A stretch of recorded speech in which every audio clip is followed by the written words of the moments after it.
गुरु ने ही मुझे नरक से बाहर निकाला। उनका महिमा क्या मैं गाऊँ, उनके चरणों में अपना शीश नमाऊँ। नर करनी करे सो नर से नारायण बन जाए। इस बात का पता हमें मुंबई नज़दीक कल्याण में रह रहे सुनील कदम इनके अनुभव से आ जाता है। वो कहते हैं, मेरा फ्रेंड सर्कल बहुत बड़ा था। मैं हमेशा ही दोस्तों में घुल मिल जाया करता था। इस वजह से मुझे शराब की लत लग गई, जिससे मैं परेशान था। घर परिवार अच्छी नौकरी होते हुए भी मैं उसमें फंसता चला गया। श्री जगे साहब, जो मेरे बंधु सखा और गुरु थे, जिनकी ही आग्रह की वजह से मैं अक्कलकोट के श्री स्वामी समर्थ के दर्शन करने गया। वह शनिवार की रात थी। कल इतवार की छुट्टी, लेकिन वह दिन में मजा मस्ती से दूर नशे की राह पर न चलते हुए ईश्वर भक्ति परायण गुरु के सानिध्य में बिता दी। अक्कलकोट के स्वामी समर्थ के मठ में पहुंचते ही वहां के पुजारी श्रीयुक्त कामले जगे साहब के मित्र थे। उन्होंने मुझे जबरन समाधि पर बिठाकर अभिषेक पूजा अर्चा करने के लिए कहा। पुजारी कामले स्वामी समर्थ के कट्टर भक्त थे।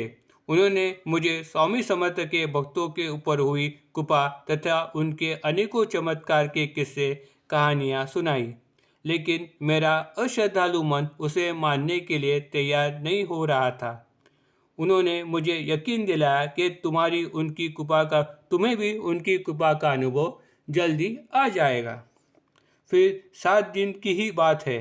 पिता के कहने पर हम महाराष्ट्र के सोलापुर जिले में जाकर कुल स्वामिनी माता श्री तुलजा भवानी के दर्शन हमने कर लिए।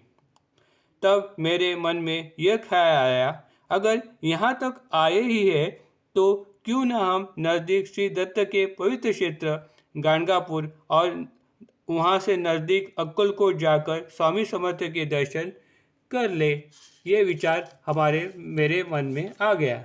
हमने गाणगापुर जाकर श्री दत्त के दर्शन किए और वापस लौटते समय अक्कलकोट पहुंचकर शाम के समय में हो रही अक्कलकोट स्वामी के आरती में हम शामिल हो गए और वहां से निकलकर देर रात तक हम विट्ठल के पंढरपुर नगरी में दाखिल हो गए।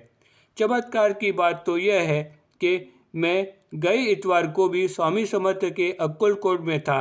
आज भी उनकी ही कृपा से मैं माता तुलजा भवानी, दत्त गुरु और पंढरपुर में विट्ठल के दर्शन मुझे हो गए। यह एक स्वामी समर्थ का ही चमत्कार है।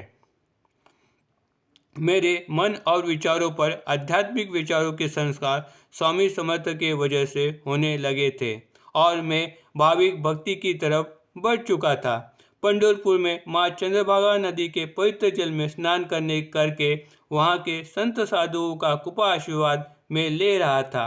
तभी मेरे मन में ये ख्याल आया, क्यों ना मैं माला ले लूँ, यानी अभिमंत्रित माला पहनकर हर रोज़ नाम जप का अनुष्ठान शुरू कर दूँ।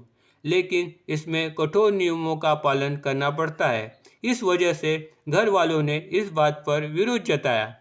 फिर भी मेरा मन नहीं मान रहा था।